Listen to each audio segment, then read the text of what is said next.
Damn. So we just building right now. You say you pay 25? That's not bad because that's usually that usually about that price. So you know who I am, right? We already know it's Lady J and the culture, and we are outside today introducing Slow Ace, a veteran from New York, who's going to teach us a little something today. Amongst the fact that he is going to be releasing something in this coming year, we just, again, this is Lady J, so I'm on my regular. We gonna build, we gonna have a conversation, and y'all gonna be blessed with some gems, some knowledge, and so on, right? So obviously we chilling. It's early. It was definitely 1 o'clock here, so we're gonna take a toast to this drink. Cause Slow Ace came through with a bottle of Henny. You know what I mean? And we getting the day started. Today is February 1st, 2024. I know y'all are probably like, what the fuck is she telling me? Today's day. Because one of the most interesting topics for me in particular, especially being a biracial individual and who likes to know about her roots, I couldn't get no closer to my roots besides talking with Slow Ace today and mentioning the fact that February 1st has been deemed the day for February to March Black History Month. And as most know, I do have another interview this evening, but it's all about the talent, the artistry, feminism, and things of that nature. So I had to come correct. Before I introduce anybody on February 1st, it was going to be Slow Ace. At the end of this segment, we're going to let you know about a little insider, and you're going to understand why my pick was my pick. So thank you very much for allowing me to be able to interview you. This,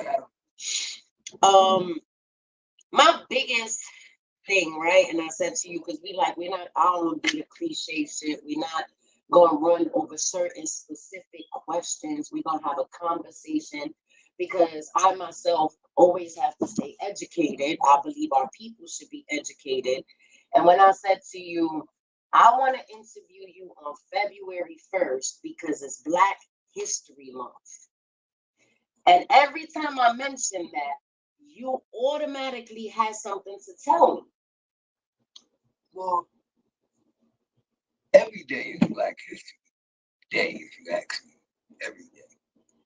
But February 1st, it's just a day. It's just a day. So now, you're going on your 70th. By the way, he's going on his 70th year. So you already see Black don't crack. Okay? In the 70 years of being blessed in this universe and being a sponge, because I know you on a personal level, knowing that you're so much, you're my personal encyclopedia. You know what I mean? When I can't figure something out, yeah. When I have questions and I can't understand something, I come to you for the advice, and I say, like the other day, you say, yo, how do you feel about that puffy shit, right? And I said, hold up, better yet, why the fuck did we strike on Yemen? And you broke down the history behind Yemen, the history behind Islam, the history, and throughout the last 2 weeks, you put me on to several things that, although you had already told me about Muhammad and so on throughout the duration of years, right? You have 70 years on this earth, and you have deep root within the United States, period, all across the board, right? First, where are your parents from? My mother's from, well, let me go a little further back. My grandmother's from Puerto Rico. My grandfather was they got married. She didn't want to live in St. Thomas. He didn't want to live in Puerto Rico, so he went to St. Croix. And that's when my mother, my aunts, and my uncle were born. You know, on my father's side, they're from Cumberland, Virginia. There's two families there, one white, one black. We know what that's about. Of course, segregation and so on, slavery.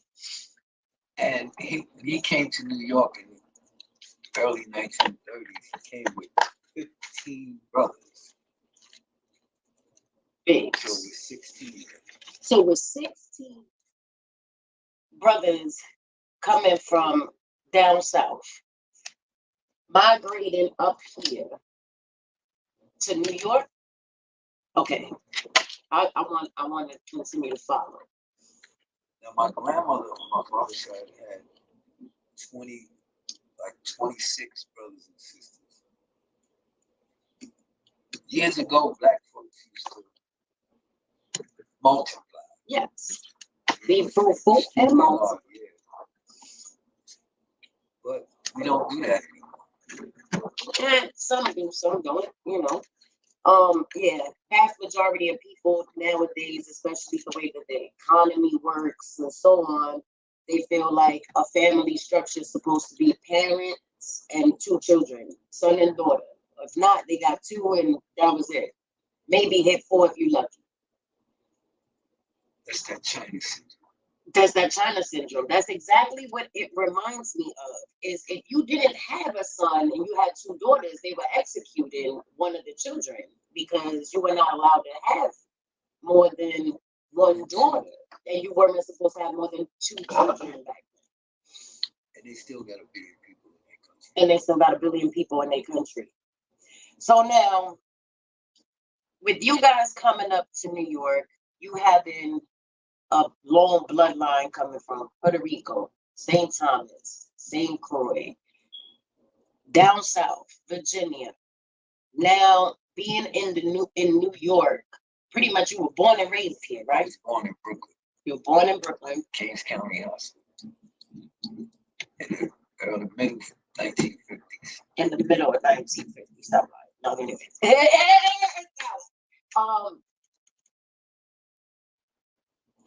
because I know you so well, I want to make sure that I'm pinpointing for the public and not too much that's going to go into the book and your author side, right? Because we want people to read this book when it's out.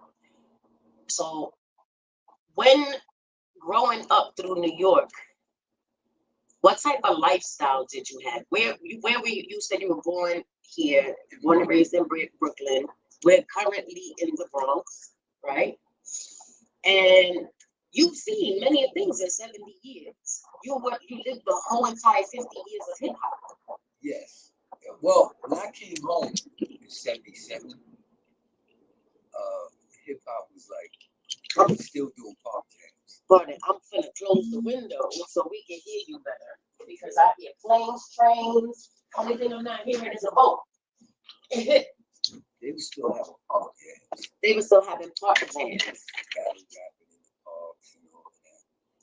What's your take on hip hop? When I first heard of hip hop, I didn't understand nothing they were saying. I do. When what's that song? There was a couple of songs that I liked. So I liked Houdini, I liked Grandmaster Flash, Furious 5. But after that, I didn't understand what was going on. So I had to really sit down and listen. Like listen to the words. And I was like, damn, they just telling our life. How we lived. That's it. You know? It was a way to relate to what you were going through, what we go through now still. And shout out to all the legends. NWA really brought the hood life. For those that don't know what the NWA is, please express that. With attitude. Okay. Out of California. So the NWA is the one who really came out. The gangster rap and all that. Like really telling like, okay, y'all getting a version of rap, you know, rhyming, y'all telling little stories, but this is how it is. When did Boom Bap come out? Boom Bap. It's like, all right. It's a term that I've been hearing a lot about recently. Boom bap music. Boom bop music. And see, like that's gonna be a whole nother segment, right? Now, growing up in New York, you said you came home in 77. You were born in the mid-50s. So by the time you hit 20 years old, you had already fulfilled a bid. Well, I got arrested at 16. What was that like back then? It's totally different than it is now, because you had to be a real man then. Now, just because you shoot somebody don't mean that you a stand-up dude. When you can be the same in the street and be the same way in jail, then you a stand-up. I don't care what you did. Now, back to Black History Month, right? Black history is everywhere. What can you tell our people from acknowledging where they come from to expressing who they are throughout this entire month? You know what? This whole thing is all out of whack. And I blame my generation because we lived through Jim Crow, segregation. We had the power to the people. We had all of this stuff, and we didn't pass it on to the younger generation. And then they just got totally out of whack with it. I feel like there were still outlets. There's still individuals, men, women, who are acclimated with their roots to the extent where even if the youth don't want to listen, but let's say the generations to come, they have different places and people they can go to. Yeah, they talk to us. I mean, they be saying, "Oh, gee, you don't know what you're talking about." I said, "Okay, all right." So when you hit that brick wall and it don't move, I say, "Look, first of all, jail is for suckers." Okay. All right. You'll go to jail. The same guys you see out in the street hanging out with, you don't hear from them. You don't see them. Ain't no commissary, none of that. But them the same guys doing the same thing when you come home. That's lack of education. That's lack of knowing your roots. How can we emphasize, or how do you think we can emphasize a more welcoming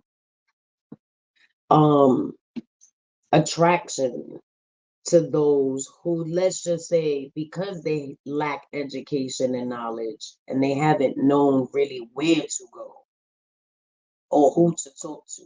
Just come talk to us. Talk to the old guys that live there, and that's blessed to still be here.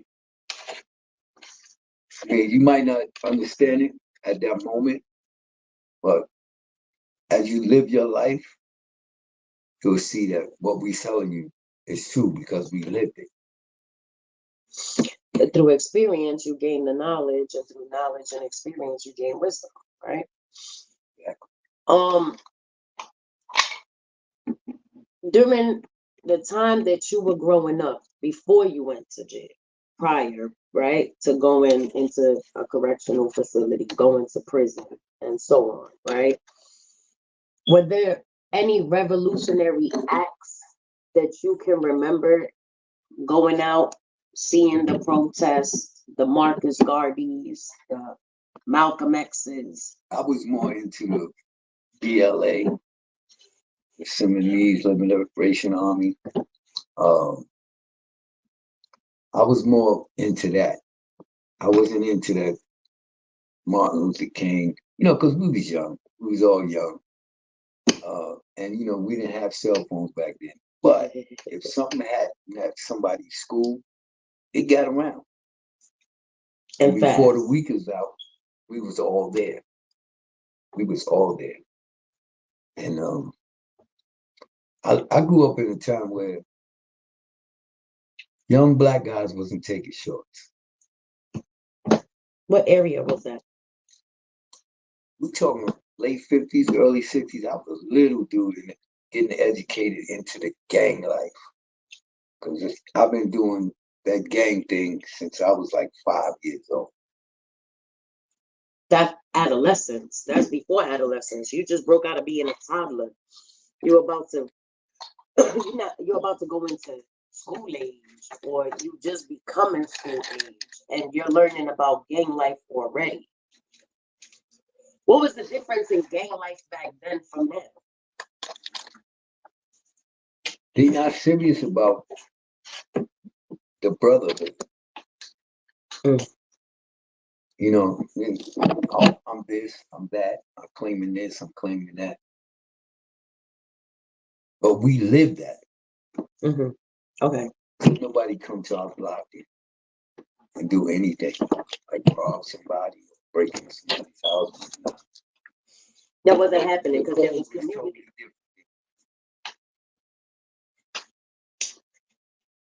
It's okay to jump. It's okay for 8 guys to jump somebody. No, when there was shoot the fair one before. If anybody moved, then everybody moved. Where do you see gangs in 20 years from now? They need to get smarter.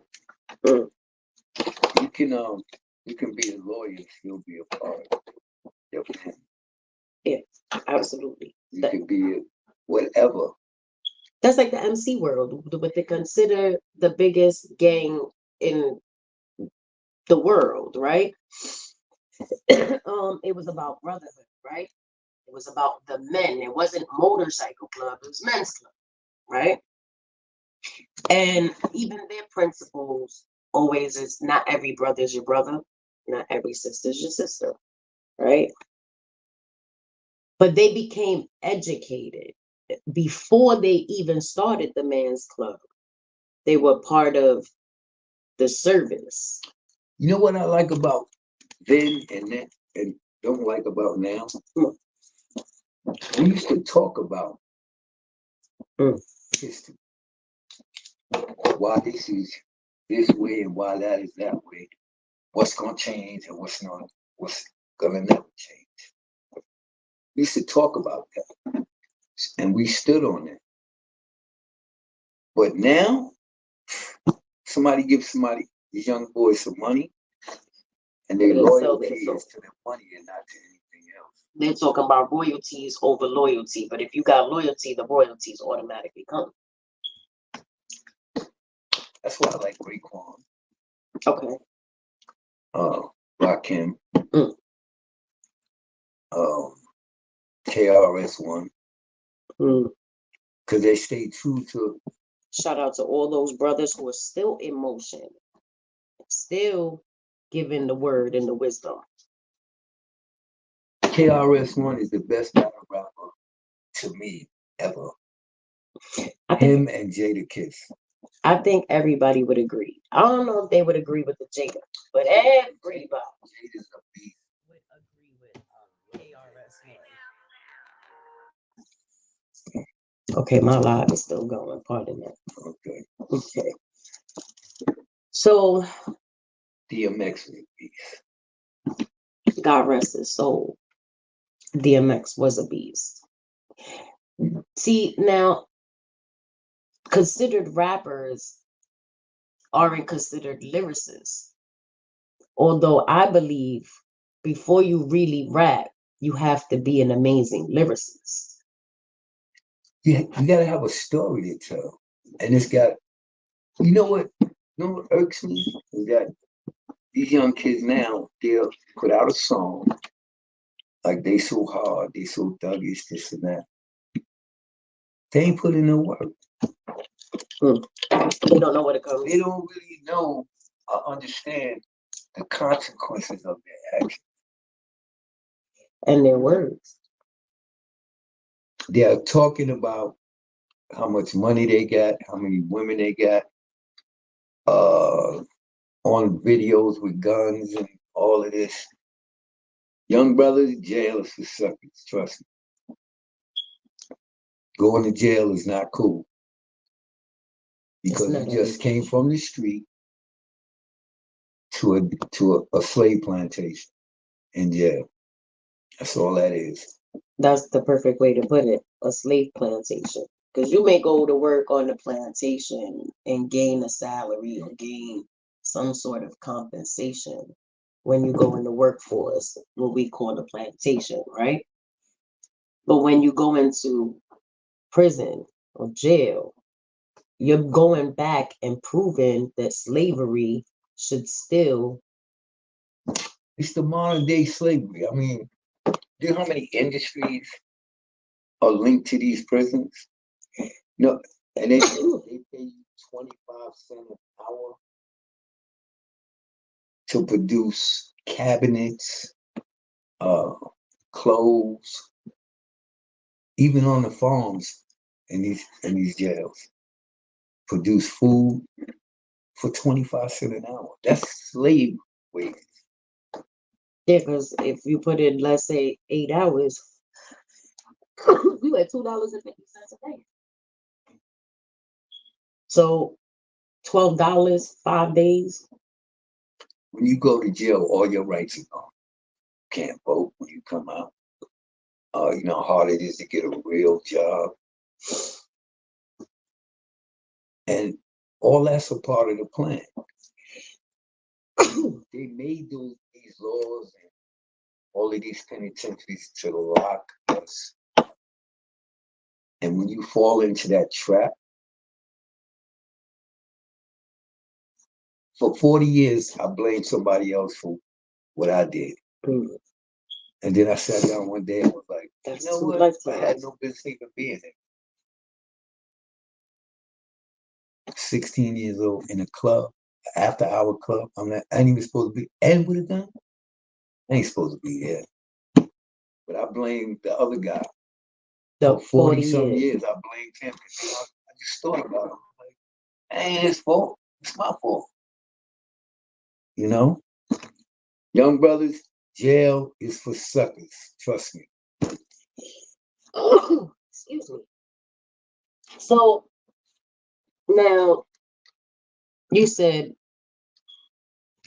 your lane wasn't taking interest in the Marcus Garveys and the. No.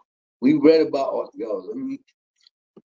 we used to have debates about Marcus Garvey, even about like the Haitian Revolution, Touché Overture, and Gasoline, and all of that. We used to have debates about that because we were educating ourselves. Mm. The Panthers, and all of these organizations was making it clear to us that we are not who they say we are. You know? So now that was the beautiful word, organizations. These organizations still currently stand. They're still in motion. That new Black Panther Party. That's whack. Not even them. We still have. They had the Young Lords. They had what's they had? They had a lot of different organizations. I'm gonna tell you who threw it out of whack. That white boy.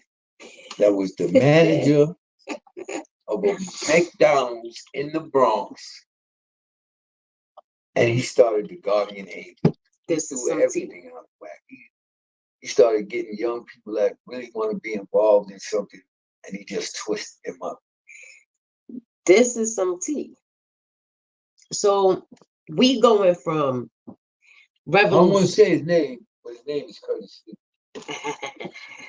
we going from revolution to then organizations that were for the community. I believe they still exist. And then we have the Guardian Angels. Oh. And this is the reaction I get out of everyone. No, let me tell you something. Curtis Lewa is a little Donald Trump. No shit. He said, "This is a little Donald Trump." You know, anybody that was born and raised in New York should know who and what Donald Trump is. Yeah. His grandfather was a pimp. He had brothels in Seattle and Canada. His dad was in the KKK in Long Island. Okay. So what do you expect you're going to get out of Donald Trump? And then now And, you but say, he's not a bad president.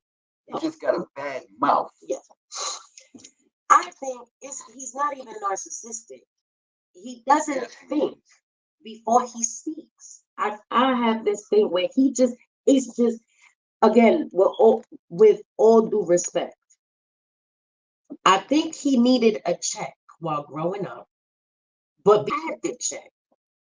It override the fact that politics is about money and not about who's really running our country.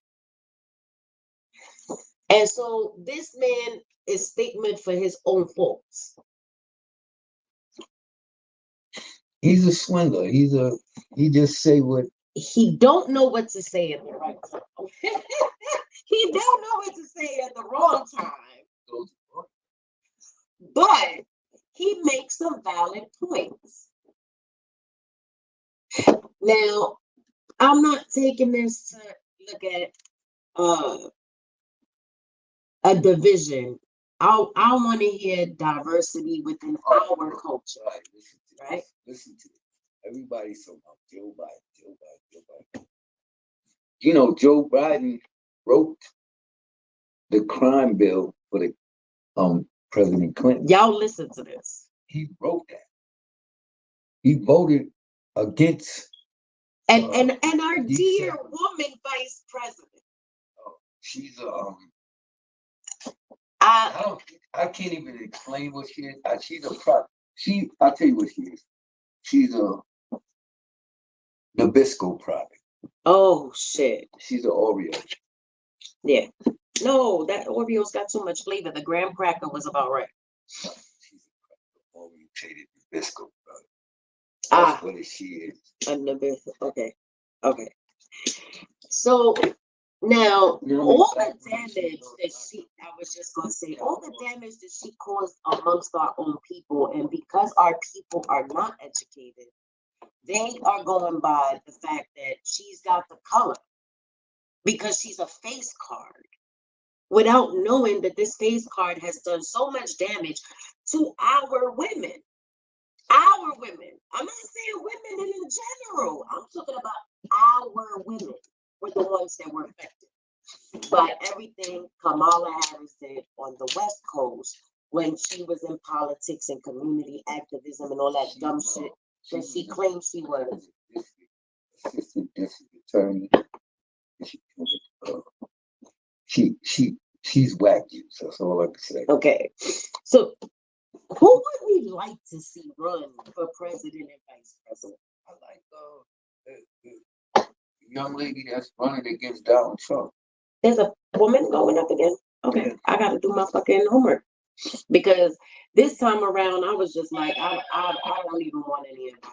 All right, she's conservative, but guess what? A lot of people don't know most Black people are conservative. And the Conservative Party is not going to get your ass in a war. But when they get into that MAGA and all of that. What is MAGA? That's the extreme right wing of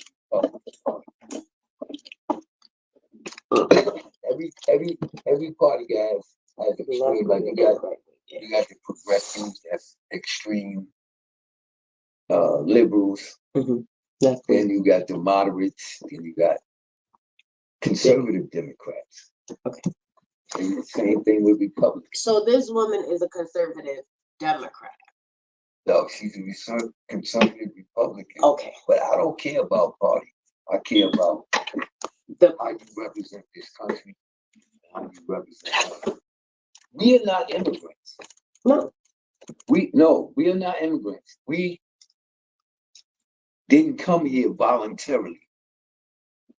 You understand? We came forcefully.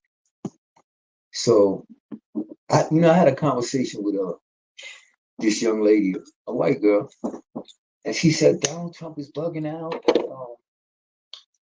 We all immigrants. I said, ma'am, I'm not an immigrant. I didn't migrate to this country. My family were brought here as slaves. She said, oh, I never thought about it like that. Yeah. So we not immigrants. We here. We've been here 400 something years. Most of the inventions in this country were invented by Black people. That their masters or their boys took credit for. Yes, and legalized, right? Got the patents, the patents and the trademarks and so on. You said something about the fact that we were brought here, right? Forcefully. Well, Puerto Ricans were not born here. They are a product. They're indigenous people, but they're part of that slavery too, because they had slaves on that island. Every island in the Caribbean. How do you tell an indigenous individual from a Moor? From a Moor? Yeah. That's totally separate. That's okay. Different. Moors are from Africa. Okay. All right. There's a reason why all of Northern Africa is Arab. I mean, it wasn't always that way. Right. You know, because you had nomadic people running across the desert, the Fuzzy Wuzzies, Watusi. That's the name. I know. It's just funny. The Hottentots. You know. But there's a reason for that. Submit to the will of Allah, become a slave, or die. And then now we start going back to brainwashing, right? And let's just say how people speak about faith, right? But again, people were forced or conditioned into the way that they believe. We weren't Christians. First Jews. No, but we was Christian. No, that's for later. Go ahead. It's all indoctrination. It's called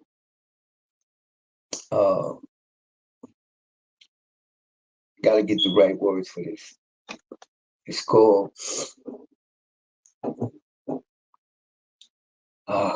can't get it. It'll come to you. Yeah, it will. Well, it's that old brain that's going starting to melt a little bit. Nah, that's the handy. We gonna blame it on the handy. Behavioral modification. Okay. Ambition. In jail. You hear the bell ring in the morning, you know to get up, brush your teeth, so you go in the shower in the morning. Conditioned reflex. That's what it is. Behavior modification. And being subject to a certain thing every day at the same time, your body just automatically adjusts to that. That is habitual conditioning, right? So you do something for 3 weeks straight or 30 days straight, naturally your body will automatically do that, period. You don't get hungry until you hear the bell. Or somebody mentions food. You hear the bell. On the child. It's time to eat it. So when your cell go click and open, every other day, you know it's time to take a shower. It's conditioned reflex. You do the same thing every single day. And this is how they indoctrinate the slaves.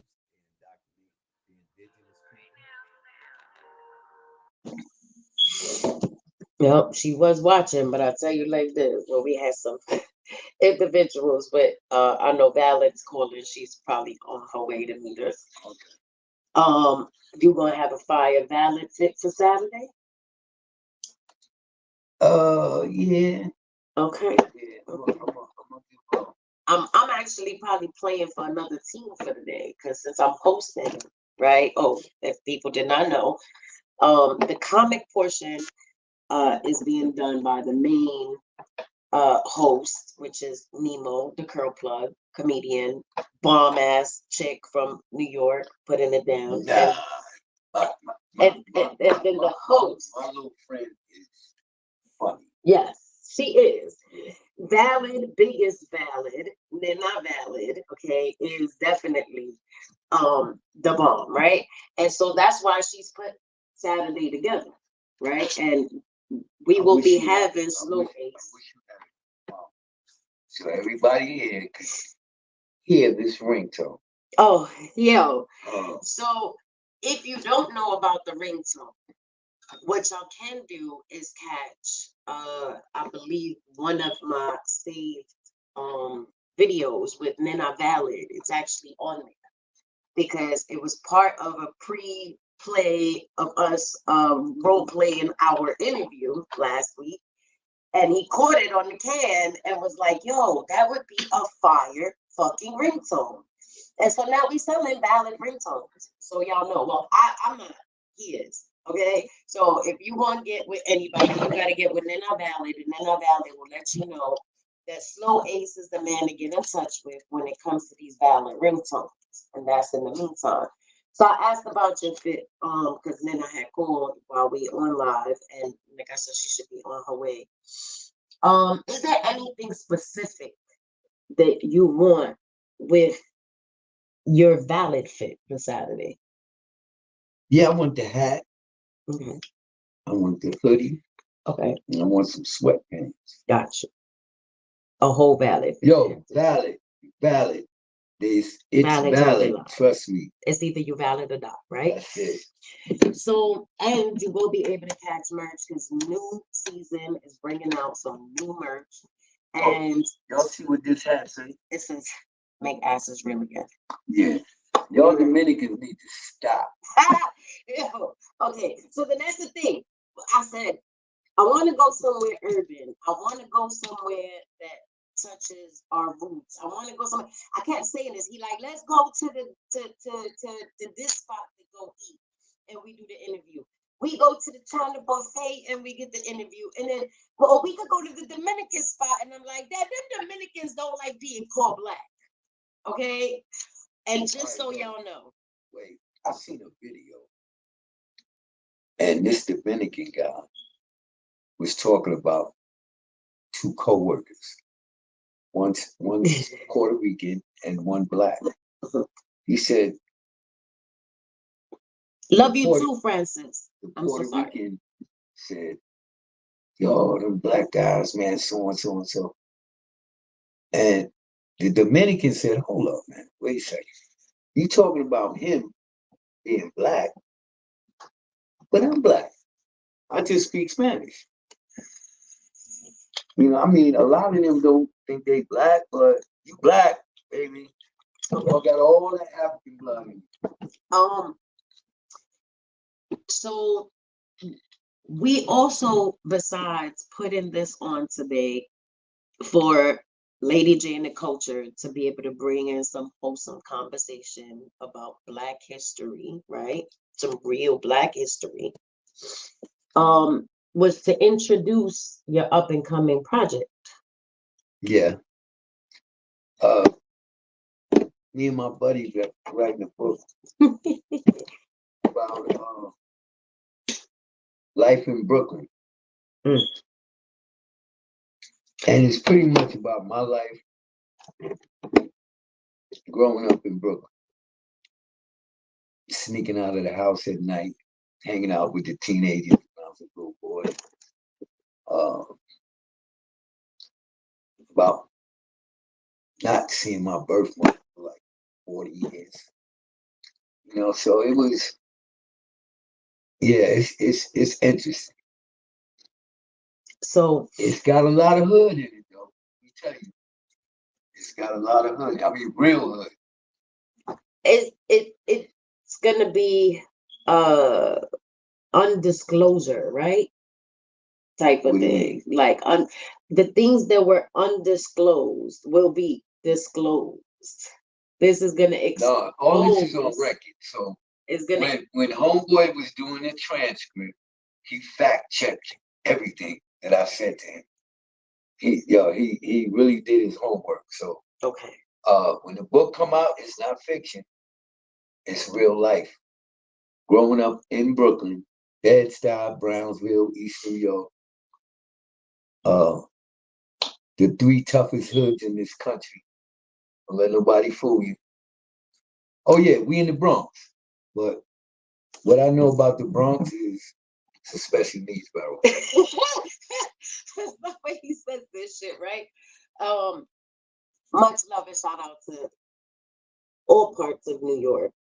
Like he said, the three hoodest parts of the country are Bedford-Stuyvesant, Brownsville, East New York. Three toughest hoods in the country. Don't let nobody fool you. So I know it was funny because I got my homeboy, right? And he wrote only in New York City. And he has by the way, shout out Real K Moolah, shout out Man Motivation TV. Man Motivation TV makes me look like I'm definitely an amateur, but I'm gonna catch up on my boy.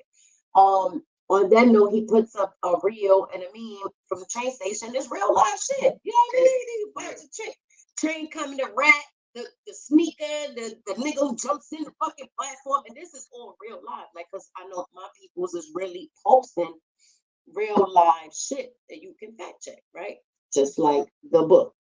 And so, just with that saying, I turned around and I wrote him and I said, I would have to beg to differ, not about the most dangerous, but about the most like raunchy, ratchet trenches in the United States. And I hear a lot of people always say somewhere they lived, somewhere that they were familiar with, right?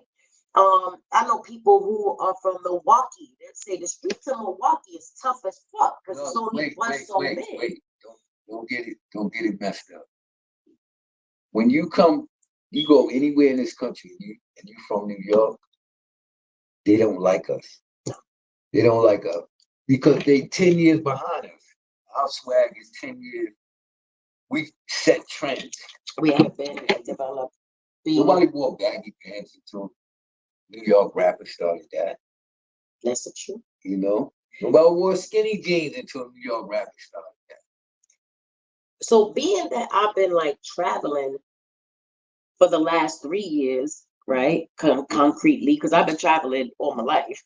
But at the end of the day, just in the last 3 years, traveling and getting to know different places on the East and the West Coast, I feel I went to the raunchiest place in United States. And that is Kensington, Pennsylvania. Oh. That's your truth. Yeah. The raunchiest, how can I say? Gonna say Fort Myers, right? Fort Myers. He was gonna say Fort Myers, because Kensington remind me of Fort Myers, but Kensington got zombies. Fort Myers ain't got the zombies like the way Kensington do at 5 to 7 in the morning when you see hundreds of. Okay. No, Brooklyn is grimy. I love it. We the best. Brooklyn is grimy. Brooklyn is grimy. Don't get it twisted. Brooklyn is grimy, but niggas is real. They do shit for a reason. The Bronx, I've been here 12 years, and I've seen things that I go, did he just do that? 70 years, and it's like, did they really just do that? Yeah, y'all, all this to say is that if you have an abstract mind, you like to have conversation, you can hit me up and I will personally link you with Slow Ace. No, I am not going to be sharing, like everyone else, the IG and the Facebook on where to find him, because I am the plug to Slow Ace, period. Okay? And with that being said, I slipped once and called him dad. So I really want to be able to thank everyone who tuned in, my family, my friends, my supporters, This man here is the reason why LadyJay incorporated the culture. And I am, again, honored to be able to have just this quick build and show y'all some real life shit. And again, if you want somebody to talk to who really knows life from every aspect, you don't want no punches held, but at the same time, you want reasoning and factual reasoning, hit me up. I'll link you with somebody who'll be able to give you the proper guidance, the proper support. True story. Young guy, his girlfriend went to the store and bought some groceries. Okay, they got kids, so she went and bought groceries. And he got angry. He was cursing her out and So I said, young homie, come here, let me talk to you. I said, you went through all of that. What you really meant, bro? And then he started talking about all this other stuff. I said, bro, the reason that you spazzed on your girl was like dumb. I mean, pull her to the side and talk to her. And yo, all you guys that put your hands on women, y'all suckers. Trust me. Y'all birds. Coming from a real man. That even though I'm pretty sure we was told we was going to get our asses kicked, we didn't need him to. It takes a matter of talk.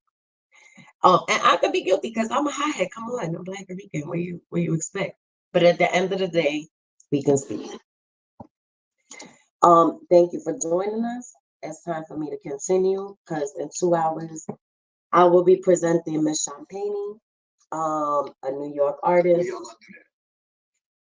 I believe we gonna go so wholesome that we going wholesale at BJ's. Stop playing. I'm going to BJ's too. We going to BJ's because we gotta buy everybody the stuff that's gonna be at catering to y'all who got buffet, free drinks, so on and so forth.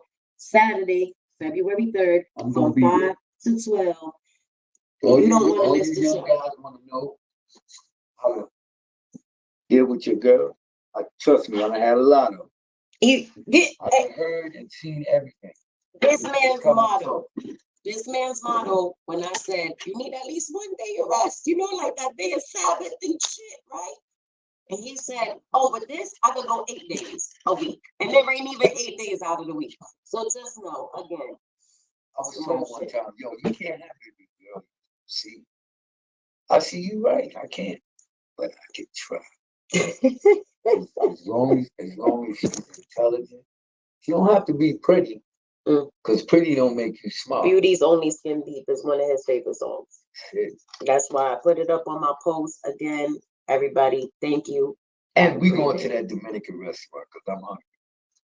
I had 6 White Castle burgers before he came upstairs. Nah. We going to,